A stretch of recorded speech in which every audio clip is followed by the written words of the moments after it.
Good morning students. स्लेजिनेला के बारे में हम बात कर रहे हैं।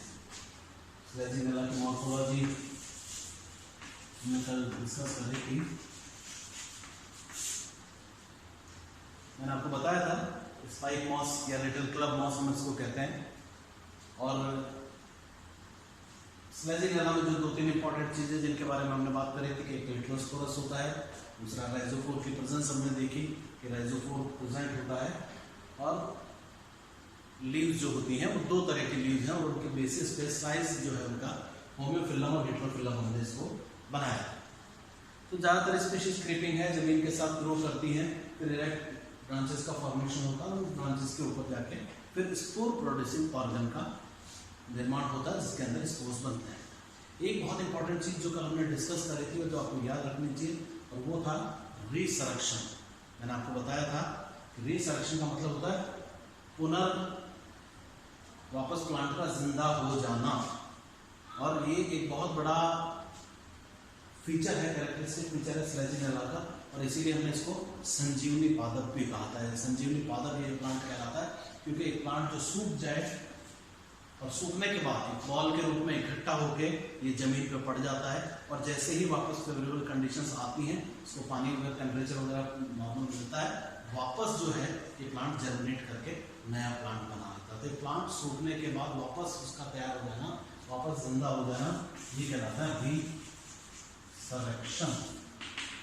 और ये जो रीसरेक्शन का जो इसका कैरेक्टरिस्टिक है वो बहुत इंपॉर्टेंट है। तो इसलिए एग्जाम में कई बार पूछा जाता है कौन सा प्लांट रीसरेक्शन हैबिट शो करता है, तो वो प्लांट है स्लेजिनेला। और ये स्लेजिनेला रीसरेक्शन होता है एक्चुअली बेसिकली मोड है पेरिनेशन का। मैंने आपको बताया था विषम परिस्थितियों से पार पाने का एक तरीका है। परिस्थितियां नॉर्मल थी जब तक प्लांट ग्रो कर रहा था, विषम परिस्थितियां हुई और ये जमीन में गिर गया, इकट्ठा हो गया, और जैसे ही वापस नॉर्मल कंडीशन आई वापस इसने अपने आप को नए प्लांट में कन्वर्ट कर लिया। तो ये मोड ऑफ पेरिनेशन होता है, ये एक इंपॉर्टेंट कैरेक्टरिस्टिक फीचर है, इसको भी हमको याद रखना है।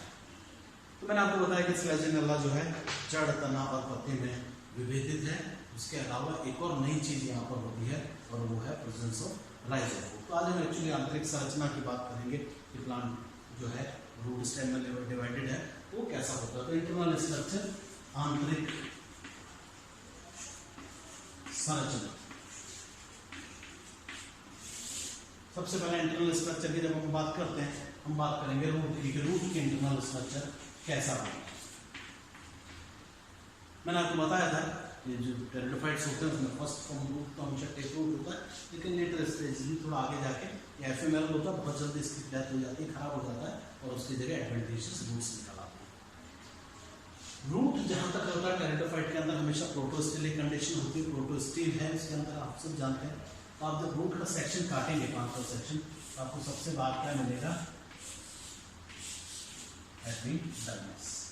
Epidermis is the outermost layer जो कि इसको बाहर से कवर करके रखती है। इस एपिडर्मिस लेयर में आप देखेंगे आपको यहाँ पर इसके एक्सटेंशंस दिखाई देंगे, और ये कहलाते हैं root hair. The presence of root hairs, इसलिए इस एंडोडर्मिस को जिसमें रूट हेयर्स प्रेजेंट होते हैं हम कहते हैं एपिब्लेमा।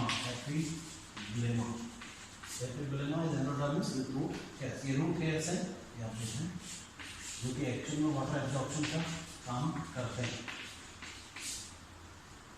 तो आउटरमोस्ट लेयर हो गई, एपिब्लेमा हो गई।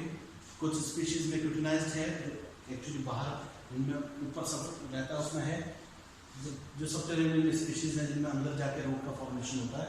आप देखेंगे वहां पर ये सारा ऐसा होगा, क्यूटिकल एब्सेंट होती है, क्यूटिकल प्रेजेंट नहीं होती। एपिडर्मिस और स्किन के बीच का जो पार्ट होता है वो कहलाता है कॉर्टेक्स।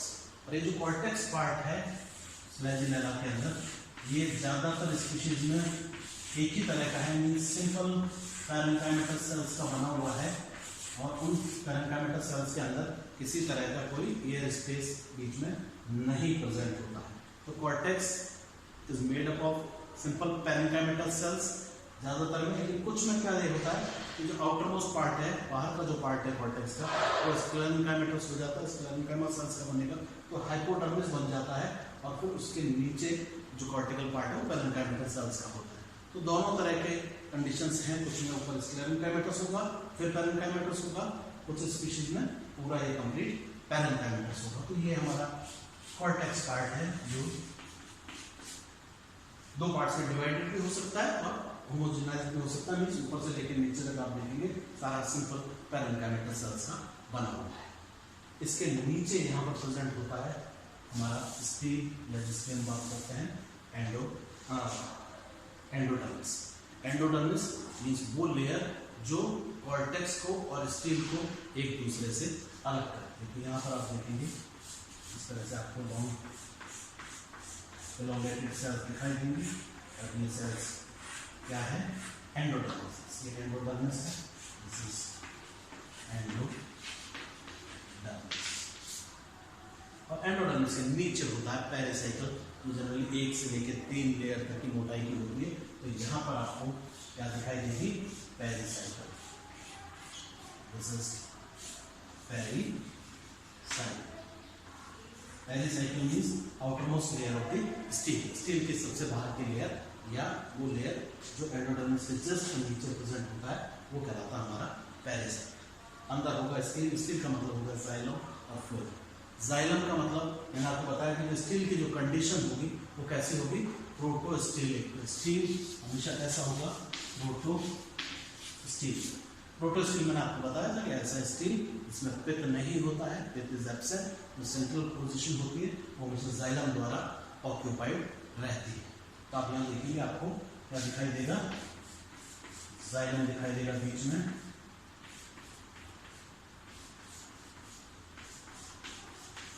इस तरह से। सेंटर के अंदर मेटाजाइलम होगा, बाहर की तरफ प्रोटोजाइलम होगा।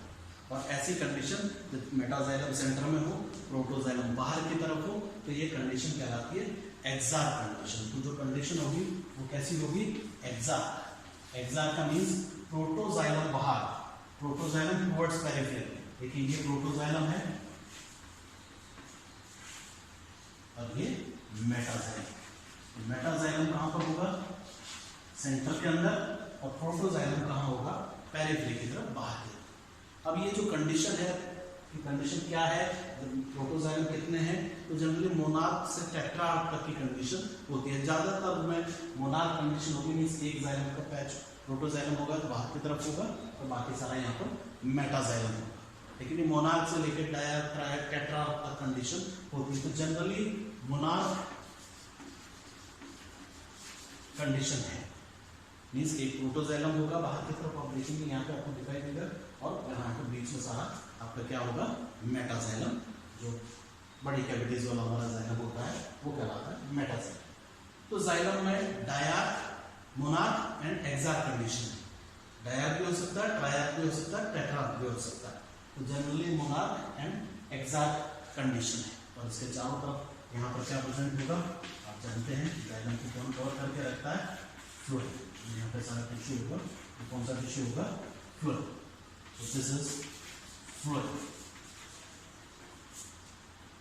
तो रूट का जब आप आंतरिक संरचना बनाएंगे तो एग्जाम में क्वेश्चन आता है, draw well label diagram of internal structure of root of Selaginella. Selaginella के रूट का मतलब जड़ का अनुप्रस्थ काट की संरचना बनाइए, बताइए और उसका लेबलिंग करिए। तो बाहर से जब आप चलेंगे सबसे पहले एपिब्लेमा मिलेगी, इसमें रूट हेयर्स होंगे, आउटरमोस्ट लेयर, और उसके नीचे होगा कॉर्टेक्स जो पैरेंकाइमेटस सेल्स का बना हुआ भी हो सकता है सारा, या आउटर पैरेंकाइमेटस का हो सकता है, इनर पैरेंकाइमेटस सेल्स का बना हुआ हो सकता है। फिर मिलेगी एंडोडर्मिस जो लेयर वो जो इसको अलग करेगी स्टील और कॉर्टेक्स को, अंदर पेरिसाइकिल जो 1 से 3 लेयर तक की होगी, फिर बीच में होगा हमारा जाइलम, बिकॉज प्रोटोजाइलम कंडीशन है, प्रोटोस्टिलिक कंडीशन है, वहां पर आपको प्रोटोस्टिलिक कंडीशन मिलेगी।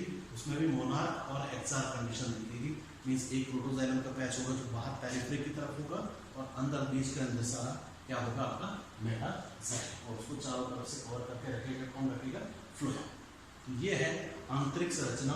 ज्यादातर रूट्स की जब आप सेक्शन कटिंग करते हैं स्लेजिनेला के अंदर, तो हमको इस तरह का डायग्राम दिखाई देता है।